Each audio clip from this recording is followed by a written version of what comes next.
ఏమి స్పీచ్, ఏం స్పీచ్ నిర్మలా సీతారామన్. అసలు కాంగ్రెస్‌ని ఎండ కట్టటంలో ఇవాళ నాకు చూడపోతే అసలు నంబర్ 1 నిర్మలా సీతారామన్ అనిపిస్తుంది. అంటే సోదాహరణంగా స్టాటిస్టిక్స్ తోటి ఆవిడ ఇంగ్లీషుతో పాటు హిందీలో గూడా చాలా వరకు కవర్ చేసింది. ఆవిడ నాకు హిందీ సరిగ్గా రాదని చెప్తేనే అద్భుతంగా మాట్లాడింది. ఎక్కువ హిందీలో వచ్చేటట్టుగా. ఎందుకంటే శ్వేతపత్రం ప్రకటించింది ఆర్థిక మంత్రి.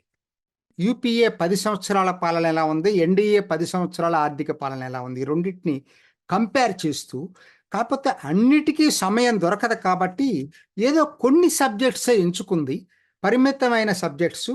వాటిల్లో చీల్చి చెండాడిందని చెప్పొచ్చండి. చీల్చి చెండాడింది. మామూలుగా కాదు. ఎందుకనంటే వరుసగా నేను ఆవిడ చెప్పిందని చెప్పాలంటే చాలా అవుతుంది గానీ, కొన్ని కొన్ని క్లుప్తంగా చెప్పడానికి ప్రయత్నం చేస్తా.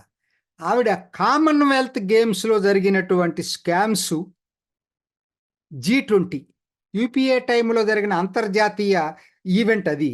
ఇక్కడ ఈవెంట్ జీ20. ఈ రెండిటిని కంపేర్ చేసి చెప్పింది. వాళ్ళెలా చేశారు? మేమెలా చేసాం. రెండోది కోల్ బొగ్గు కుంభకోణం గురించి చాలా బాగా ఎక్స్‌ప్లెయిన్ చేసింది. బొగ్గు కుంభకోణంలో సుప్రీంకోర్టు ఆవిడ ఏది కూడా సొంతగా చెప్పల. సుప్రీంకోర్టు చెప్పిన తీర్పులు, లేతే ప్రభుత్వ డాక్యుమెంట్లు ఇయన్నీ ఆధారాలతోనే మాట్లాడింది. 204 బొగ్గు గనుల కేటాయింపుని సుప్రీంకోర్టు ఎందుకు రద్దు చేసింది? ఏమి చివాట్లేసింది? అసలు అక్రమంగా కేటాయింపులు ఎలా జరిగినాయి బొగ్గు గనులు? ఇవన్నీ కూడా సోదాహరణంగా వివరించి దీనివల్ల 1.68 లక్షల కోట్ల నష్టం భారత్‌కని. వాళ్ళ టైంలో ఎలా గనులు కేటాయించారు? టెండర్ ద్వారా కేటాయించటం. తర్వాత అన్నిటికన్నా ముఖ్యంగా ఆవిడ చెప్పింది నాకు నచ్చింది డిస్ట్రిక్ట్ మినరల్ ఫండ్. ఏందంటే, ఇప్పుడు బొగ్గు కేటాయించుకునే రాష్ట్రాలు, బొగ్గు ఉన్నటువంటి రాష్ట్రాలు ఎందుకు వెనకబడి ఉన్నాయండి? జార్ఖండ్ అయినా, ఛత్తీస్‌గఢ్ అయినా, ఒడిస్సా అయినా, సో, ఇవన్నీ కూడా వెనకబడి ఉన్నాయి కదా! ఆవిడ మోడీ ఏం చేశారు? మోడీ హయాంలో అసలు వీళ్ళ దగ్గర నుంచి మనం ఖనిజాలు తీసుకుంటూ, వాళ్ళకి వాళ్ళని వెనకబడితనంలో ఉంచటమే అని చెప్పి డిస్ట్రిక్ట్ మినరల్ ఫండ్ అనేటువంటి దాన్ని ఒకదాన్ని కొత్తదాన్ని క్రియేట్ చేశాడు. చట్టంలో మార్పులు తీసుకొచ్చి. దాని కింద ఆవిడ చెప్పిందేందంటే 85,000 కోట్లు జిల్లాలకి బదలాయించారండి. ఈ బొగ్గు తీసినందుకు ఆ గనులో నుంచి, ఆ జిల్లాకి మీకు హక్కుంది బొగ్గు మీద. కాబట్టి కొంత శాతం మీకు చెందాలి అని చెప్పి జిల్లాకి కేటాయించారు 85,000 కోట్లు ఎన్‌డీఏ ప్రభుత్వం. అదివరకేమో వాళ్ళకి కట్టబెట్టేశారు బొగ్గు గనులన్నీ కూడా అక్రమంగా డబ్బులు తీసుకొని. వీళ్ళు ఆక్షన్‌లో వేయటమే కాకుండా, ఆ వచ్చిన డబ్బుల్లో కొంత శాతం జిల్లాలకి బదలాయించారు.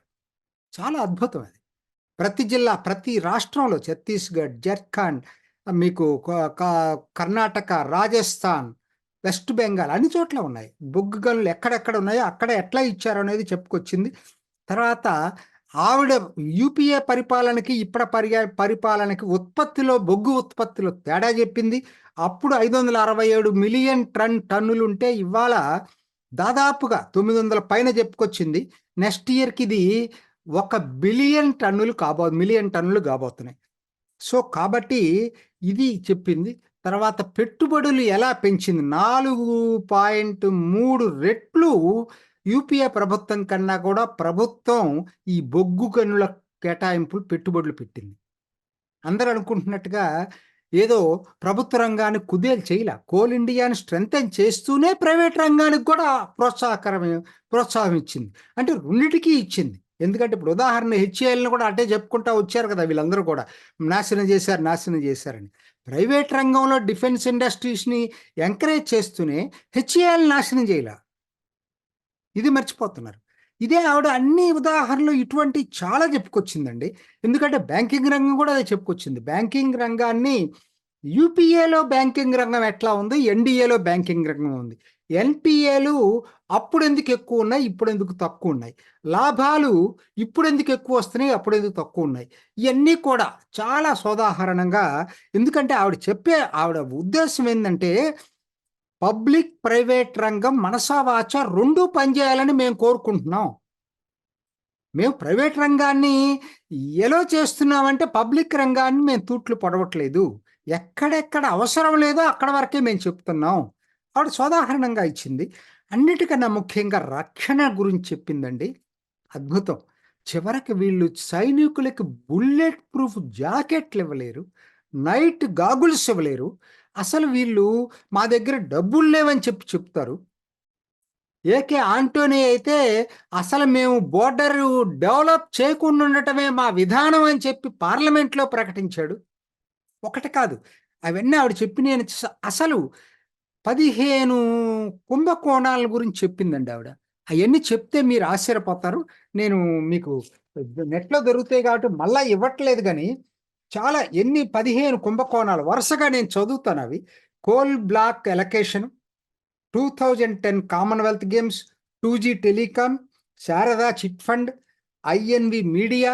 ఇందుట్లో కొన్ని సోనియా అదే ఈ నెహ్రూ కుటుంబానికి డైరెక్ట్గా సంబంధాలు ఉన్నాయి. రాబర్ట్ వద్రాకి, Aircel Maxis, Antrix Devas deal, land for jobs ఇప్పుడు జరుగుతుంది లల్లూ ప్రసాద్ యాదవ్ మీద, రైల్వే ల్యాండ్ ఉద్యోగం ఇచ్చేసి భూమి తీసుకోవటం, allotment or release of prime land in Panchkula and Gurugram, వేల కోట్ల రూపాయలకు సంబంధించింది ఇది. JNK cricket association, Embraer deal బ్రెజిల్తో జరిగినటువంటిది, Pilatus basic trainer aircraft, Hawk aircraft purchase, Adarsh housing society ముంబైలో రక్షణకు సంబంధించినటువంటి భూముల్ని కాంగ్రెస్ నాయకులు తినేశారు. అగస్టా వెస్ట్లాండ్ హెలికాప్టర్, ఇది వివిఐపి చాపర్స్ పేరుతోటి ఏ విధంగా చేశారు. ఇందుట్లో కొన్ని డైరెక్ట్గా రాబర్ట్ వాద్రాకు ఉన్నటువంటి, కొన్ని గాంధీ ఫ్యామిలీకి ఉన్నాయి. సో మిగతా కాంగ్రెస్ కుటుంబాలకు ఉన్నాయి. ఇవన్నిటినీ కూడా మిగతా అట్లానే మిత్రపక్షాలు ఆర్జేడి, డిఎంకే వీళ్ళందరికి కూడా ఉన్నాయి. సో ఇవన్నీ కూడా సోదాహరణంగా డిఫెన్స్లో జరిగినంత అవినీతి ఎక్కడ జరగలేదని చెప్తూ రక్షణకి ఇవాళ 1,00,000 కోట్ల రూపాయలు ఉత్పత్తి చేస్తున్నాయి మన దేశీయ రక్షణ రంగం. మరి అదివరకు చేయింది ఇప్పుడు ఎట్లా చేస్తుందండి? ఆ రోజు ఆర్డినెన్స్ ఫ్యాక్టరీల్ని పబ్లిక్ సెక్టర్ యూనిట్స్గా మారిస్తే వ్యతిరేకించారు ప్రతి వాళ్ళు. వాటిని 7 పిఎస్యూస్ చేసిన తర్వాత 1,00,000 కోట్ల ఉత్పత్తి చేస్తున్నాయి. మీరందరూ ఆశ్చర్యపోతారు. 57,000 కోట్ల రూపాయల ఎగుమతులు రక్షణలో భారతదేశం చేస్తుంది. త్వరలో ఇది 100 కోట్లు కాబోతుంది. 100,000 కోట్లు. ఏం చెప్పాలండి దీన్ని? అట్లానే పర్యావరణాన్ని గురించి కూడా బాగా చెప్పింది. ఇవాళ గొప్పగా చెప్పుకుంటాడు కదా జైరామ్ రమేష్, ఆ మీడియా ఇన్ఛార్జ్ ఉన్నాడు కదా, ఆయనే పర్యావరణ మంత్రి. 316 రోజులు సగటున ఫైలు అక్కడి నుంచి కదిలేదు కాదు. డబ్బులు ఇస్తేనే కదిలేదు. అది ఆవిడ స్థూలంగా చెప్పిన నాకు అర్థమైంది. అది డబ్బులు ఇస్తేనే కదిలేదు. వీళ్ళు ఏం చెప్పారంటే అదే చెప్పారు. 316 రోజుల నుంచి 70 రోజులకు తీసుకొచ్చాం ఫైల్ క్లియరెన్స్. అక్కడ అవినీతి లంచాలు లేకుండా చాలా చక్కని ఒక పాట చెప్పింది. మేము ప్రకృతికి వ్యతిరేకం కాదు. ప్రకృతి ప్రగతి 2 రథాలుగా కలిసి ముందుకెళ్ళాలి. అద్భుతంగా ఉంది అది. తర్వాత అసలు ముఖ్యమైనటువంటిది ఇది, సోనియా ఏ విధంగా రాజ్యాంగేతర శక్తిగా పనిచేసిందనేది సోదాహరణంగా చెప్పింది. నేషనల్ అడ్వైజరీ కౌన్సిల్ అని చెప్పి ఒకటి పెట్టేసేసి ఫైల్స్ ఆవిడ చూడాలట. ఏంటి ఆవిడకి జవాబుదారితనం ఏంటి? లేదు. ఆవిడేమి రాజ్యాంగ సంస్థ కాదు అది, national advisory council. Manmohan Singh important files అన్ని అక్కడికి వెళ్ళి 710 ఫైళ్ళు ఆవిడ అనుమతిచ్చింది. అదండి వీళ్ళ నిర్వాకం. అందువల్లనే ఆ ప్రభుత్వం అంత కుంభకోణాలు జరిగినాయి అనేది కూడా చెప్పటం జరిగింది. తర్వాత రాహుల్ గాంధీ ఆర్డినెన్స్ పేపర్ని చించేయటం దగ్గర నుంచి అన్నీ అసలు ఒకటి వదిలిపెట్టలేదు. అసలు ఆధార్ కబుర్లు చెప్తారు, మా టైంలో వచ్చిందని చెప్పి ఎలా దీన్ని అడ్డుకున్నారో వాళ్ళు, దాన్ని అమలు చేయకుండా అనేది కూడా చాలా చెప్పుకుంటా వచ్చింది. ఎంత ఆదా చేశాం మేము, 2.7 లక్షల కోట్ల రూపాయలు డీబీటీ ద్వారా ఆదాయం చేశాం అనేది. అన్నిటికన్నా చివరగా నేను చెప్పేది ఏంటంటే, ఈ ఈడీ దాని ఎన్ఫోర్స్మెంట్ డైరెక్టర్ గురించి కూడా చాలా బాగా చెప్పింది. Prevention of money laundering act ఏదైతే ఉందో, నల్ల డబ్బును బయటకు తీయటం అనేటువంటి ఈ చర్యలో కాంగ్రెస్ ఎందుకు ఇది తీయలేకపోయింది? ఈడీ అనేది కాంగ్రెస్ టైంలో నిజంగా పంజరంలో చిలకలాగా మారిపోయింది, మా టైంలో కాదు. దానికి ఆవిడ ఈ రాజకీయాలు పక్కన పెట్టండి, ఆవిడ చెప్పింది మొత్తం 10 సంవత్సరాల పీరియడ్లో 102 ప్రాసిక్యూషన్ కేసులే వాళ్ళ టైంలో ఏర్పడ్డాయి. మా టైంలో 1200 మంది మీద ప్రాసిక్యూట్ చేశాం. వాళ్ళ టైంలో ఒక్కరిని కూడా కన్విక్ట్ చేయలేదు. ఇది 58 మేము 9 సంవత్సరాల్లో కన్విక్ట్ చేశాం. అమౌంట్ వాళ్ళు ఒక్క రూపాయి కూడా వసూలు చేయలేదు. వీటిల్లో అంటున్నారు కదా, ఈడీ ఏం చేస్తుంది ఏం చేయలేదని. 15,338 కోట్ల రూపాయలు జప్తు చేసి ప్రభుత్వం ఇప్పుడే రికవర్ చేసింది. జప్తు చేయడం చాలా చేశారు. రికవర్ చేసి ఖాతాల్లోకి జమ చేసింది 15,338 కోట్లు అని చెప్పింది. ఇట్లా చాలా చెప్పుకొచ్చింది. సరే, ఇన్ఫ్లేషన్ గురించి నేను చెప్పాల్సిన పని లేదు. ఆవిడిచ్చిన డేటానే క్లియర్గా మీకు అర్థమవుతా ఉంది. 5 సంవత్సరాలు 10 సంవత్సరాల్లో 5 సంవత్సరాలు యూపీఏ పరిపాలనలో ఇన్ఫ్లేషన్ డబుల్ డిజిట్లో ఉందండి.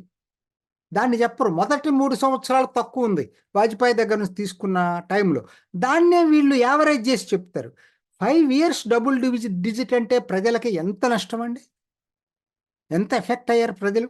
దాని గురించి కూడా అట్లానే ఉజ్వల గ్యాస్ కనెక్షన్స్ ఉపయోగించుకోవట్లేదని చెప్తుంటే డేటా ఇచ్చింది. వైట్ పేపర్ కదా, తప్పులు ఉండటానికి లేదు దాంట్లో. మొత్తం గ్యాస్ కనెక్షన్స్ వాడుకునే గ్యాస్ సిలిండర్లు వాడుకునే దాంట్లో 20% ఉజ్వల గ్యాస్ కనెక్షన్స్ వాడుకుంటున్నారని చెప్పింది. చివరిగా నాకు ఒక్కటి నచ్చంది ఏంటంటే, సోనియా గాంధీ స్వయంగా పార్లమెంట్లో కూర్చొని, లోక్సభలో కూర్చొని ఒక ఆన్సర్ మీరు దాదాపు ఇన్ని గంటల ప్రసంగానికి ఆవిడ జవాబిస్తున్నప్పుడు రన్నింగ్ కామెంటరీ ఆవిడ్ని జరపనివ్వకుండా ఈ గౌరవ్ గొగోయ్, మాణిక్యం ఠాగూర్, జ్యోతి అని తమిళనాడు నుంచి ఒక ఆవిడ ఉంది, వీళ్ళు ఈ రాహుల్ గాంధీ బ్యాచ్ ఇదంతా ఏంటంటే వాళ్ళకి పసే ఉండదు, ఊరికే అరవటం. నేను ఆవిడ మాట్లాడే దాంట్లో ప్రొటెస్ట్ చేయాలనుకున్నప్పుడు ప్రొటెస్ట్ చేసి వదిలిపెట్టండి, నేను ఒప్పుకుంటా. ప్రొటెస్ట్ చేయొద్దని నేను అంటలేదు. కంటిన్యూస్గా మాట్లాడనివ్వకుండా రన్నింగ్ కామెంటరీ చేయటం అనేది వీధుల్లో రౌడీలు చేస్తారు చూసారా, అలా గొడవ చేయటి చిల్లర గొడవ. సోనియా గాంధీ ఎందుకు చెప్పదండి ఒక్క మాట వాళ్ళకి? ఆగండి, ఇది పద్ధతి కాదు, ఇది పార్లమెంట్, ఇది చేయటం మంచిది కాదని చెప్పి సోనియా గాంధీ ఒక్క మాట చెప్తే వాళ్ళు ఆగిపోరా? కాబట్టి దేశం చూస్తూ ఉంది సోనియా గాంధీని. అనుకోవద్దు, ఆవిడేదో అనుకుంటుంది, ఆవిడేం మాట్లాడదు. అంటే మాట్లాడే శక్తి కూడా లేదు, వేరే విషయం. నాకు తెలుసు ఆ సబ్జెక్ట్ ఏంటి, ఏం మాట్లాడేద్దో మనం పార్లమెంట్లో. నేను పార్లమెంట్ రెగ్యులర్ వాచర్, నాకు తెలుసు. కాకపోతే దేశం చూస్తూ ఉంది. ఆవిడ కూర్చొని వాళ్ళందరినీ రెచ్చగొట్టి ఏ విధంగా అయితే మంత్రులు జవాబు ఇవ్వకుండా చేస్తుందనేది, పార్లమెంటుని వాతావరణం చెడగొట్టే దాంట్లో ప్రధానమైన పాత్ర సోనియా గాంధీది అనేది వాళ్ళ అర్థమవుతుంది, లేకపోతే రాహుల్ గాంధీది. వాళ్ళ దగ్గర మెప్పు పొందటానికి వీళ్ళు అట్లా చేస్తున్నారు. స్పీకరు గట్టిగా మాట్లాడలేడు అంటే కర్నల్ ఏదైనా కావచ్చు, ఆయన నేచర్ అది, ఆయన సాఫ్ట్ చాలా. దాన్ని వీళ్ళు అడ్వాంటేజ్ కూడా తీసుకుంటున్నారు. ఏది ఏమైనా ఇవాళ నిర్మలా సీతారామన్ శ్వేతపత్రానికి ఇచ్చిన జవాబు మాత్రం అద్భుతం. చూసారు కదండి, మరి ఈ వీడియో కనుక మీకు నచ్చినట్లయితే ఒక లైక్ కొట్టేసి మీ అభిప్రాయాన్ని కూడా కామెంట్ బాక్స్లో తెలియజేస్తూ ఇలాంటి ఇంట్రెస్టింగ్ అప్డేట్స్ కోసం మా ఛానల్ని సబ్స్క్రైబ్ చేసుకోండి.